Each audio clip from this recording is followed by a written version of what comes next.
স্ত্রীর বীর্যপাত হচ্ছে না, এটা দুইটা কারণ হতে পারে।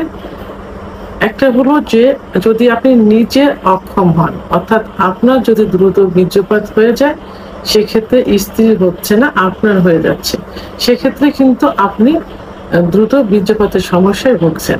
তাহলে চিকিৎসাটা প্রথমে আপনাকে নিতে হবে।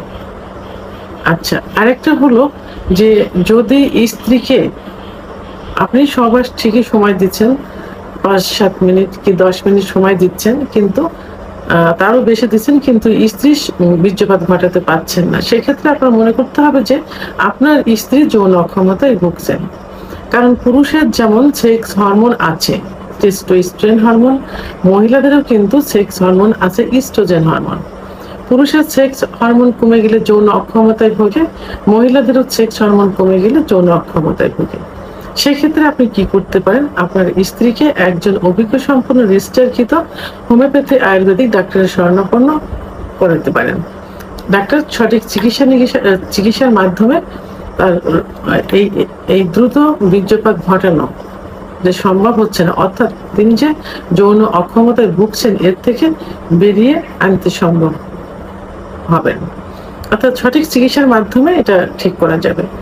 পুরুষের যেমন যৌন অক্ষমতায় ভুগলে চিকিৎসা আছে, মহিলার যৌন অক্ষমতায় ভুগলে চিকিৎসা আছে, তো সেক্ষেত্রে তাকে ডাক্তার দেখাতে পারেন। তারপরেও যদি আপনি মনে করছেন যে না, সেও ঠিক আছে, আপনিও ঠিক আছেন, বাট স্ত্রীকে আগে বীর্যপাত ঘটানো সম্ভব হচ্ছে না, সেক্ষেত্রে কি করতে পারেন? আমি এখানে দুইটা পথ দেখাবো। প্রথমত হলো যে আপনি যখন সহবাস করতে যাবেন, তার পূর্বে স্ত্রীকে পর্যাপ্ত পরিমাণ ফোরপ্লে আপনাকে করতে হবে। অর্থাৎ স্ত্রীকে অন্তত ১০-১৫ মিনিট, কারণ মহিলাদের সেক্স কিন্তু লুকায়িত থাকে, একটু সময় লাগে, ১০ থেকে ১৫ মিনিট। অনেক সময় দেখা যায় ফোরপ্লে করলে একটা মহিলা উত্তেজিত হয়, আবার অনেক ক্ষেত্রে দেখা যায় যে ৩০ থেকে ৩৫ মিনিটও সময় লেগে যায়। তো সেক্ষেত্রে তাকে অতিরিক্ত পরিমাণ ফোরপ্লে করবেন। আর ফোরপ্লেটা তো বুঝতেই পারেন যে স্পর্শকাতর কিছু কিছু জায়গা থাকে যেখানে তাকে স্পর্শ করতে হবে। এখানে ক্লাইটোরিসটা মেন থাকে, যে ক্লাইটোরিসের অবস্থানটা থাকে, যে পথ দিয়ে প্রসাব হয়, অর্থাৎ প্রসাবের যে ছিদ্রের মুখেই উপরে ছিদ্রের উপরিভাগে একটা মোটর দানার মতো একটা অংশ থাকে, সেটাকে ক্লাইটোরিস বলে। আপনি এখানে হাত দিয়ে স্পর্শ করতে পারেন, আবার সহবাসের মতো পুরুষাঙ্গ দিয়েও ঘর্ষণ দিতে পারেন। যোনির ভিতরে যে জি স্পট জায়গা থাকে, জি স্পট জায়গা থেকে ক্লাইটোরিস বারবার ঘর্ষণের মাধ্যমে তার অর্গাজম হবে। আর অর্গাজম হলে তখন কামরসটা আসবে, জায়গাটা পিচ্ছিল হবে, এবং আরো কিছু কিছু স্পর্শকাতর জায়গা আছে, যেমন স্তনের নিপিল, চুল, কপাল, চোখ, মুখ, ঠোঁট, বিভিন্ন জায়গা যেখানে স্পর্শ করলে, আদর করলে মেয়েদের সেক্স উত্তেজনা আসে। সেহেতু ফোরপ্লে যদি একটু বেশি করে করেন, তাহলে অর্গাজমটা ২-৩ বার হয়ে যাবে। তো ২-৩ বার হলে সে খুব বেশি এক্সাইটেড হবে, সে চাইবে যে দ্রুত তার সঙ্গে সহবাসে লিপ্ত হতে। সে তখন নিজেই বলবেন যে এখন সহবাসে লিপ্ত হতে পারি। তখন সহবাসে লিপ্ত হয়ে ফোরপ্লেটা অব্যাহত রাখতে হবে, এটা বন্ধ দেওয়া যাবে না। একেতে বেশি এক্সাইটেড, ২-৩ বার তার অর্গাজম হয়ে গেছে, এক্সাইটেড বেশি, তারপরে যদি যখন সেক্স চলবে তখন যদি অতিরিক্ত পরিমাণ আরো ফোরপ্লে করা যায়, রানিং থাকে, তাহলে আরো বেশি এক্সাইটেড হবে, অর্গাজম হয়ে যাবে, তখন খুব দ্রুত এমন দেখা যাবে যে ২-১ মিনিটের মধ্যে তার বীর্যপাত হয়ে যাবে। এটা নিজেকে টেকনিক অ্যাপ্লাই করতে হবে। সহবাসের পূর্বে এবং সহবাস চলাকালীন অবস্থায় ফোরপ্লে রানিং রাখতে হবে, একটা ওয়ে, অর্থাৎ একটা পথ।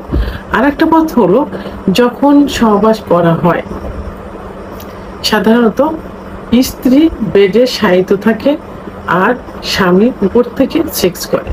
এটাতে দেখা যায় যে স্বামী বেশি ক্লান্ত হয়ে যায় এবং স্বামী বেশি এক্সাইটেড হয়, দুর্বল হয়ে যায়, তখন স্বামীর দ্রুত বীর্যপাত হয়ে যায়।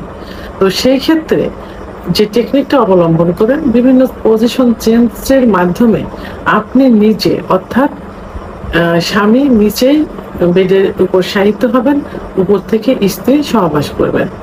এটাতে স্ত্রী জি স্পট জায়গায় ঘর্ষণটা খুব বেশি লাগবে, কারণ জি স্পট জায়গা থাকে যোনিপথের উপরের ভাগে, অর্থাৎ যে পাইতে প্রসাব হয়, প্রসাবের রোডের নিচে যে অবস্থান, অর্থাৎ যোনিপথ তো চারপাশে ঘোরানো থাকে, দুপাশে রান থেকে নিচে রেকটাম মলদার, উপরে কিন্তু যোনিপথ। ঠিক উপরের ওয়ালে কিন্তু জি স্পট জায়গা থাকে, যে জি স্পট জায়গায় পুরুষের পুরুষাঙ্গ লাগাতার ঘর্ষণের মাধ্যমে মহিলাদের বীর্যপাত হয়। তো যখনই আপনি নিচে শায়িত থাকবেন, স্ত্রী উপর থেকে সেক্স করবে, তখন জি স্পট জায়গায় কিন্তু বেশি ঘর্ষণ লাগবে এবং সে তার নিজের একটা শক্তি বল ক্ষয় হবে, ক্লান্ত হয়ে যাবে, দ্রুত বীর্যপাত হয়ে যাবে। সেহেতু স্ত্রীকে দ্রুত বীর্যপাত ঘটানোর জন্য আপনি দুইটি পথ অবলম্বন করতে পারেন। প্রথম পথ ভোর ফেলে, দ্বিতীয় পথ আপনি নিজে বেডে শায়িত থাকবেন, স্ত্রীকে উপর থেকে সহবাস করতে দিবেন। এভাবে দুইটা ওয়ে যদি ঠিক মতো করা যায়, তাহলে স্ত্রীর দ্রুত বীর্যপাত হয়ে যাবে।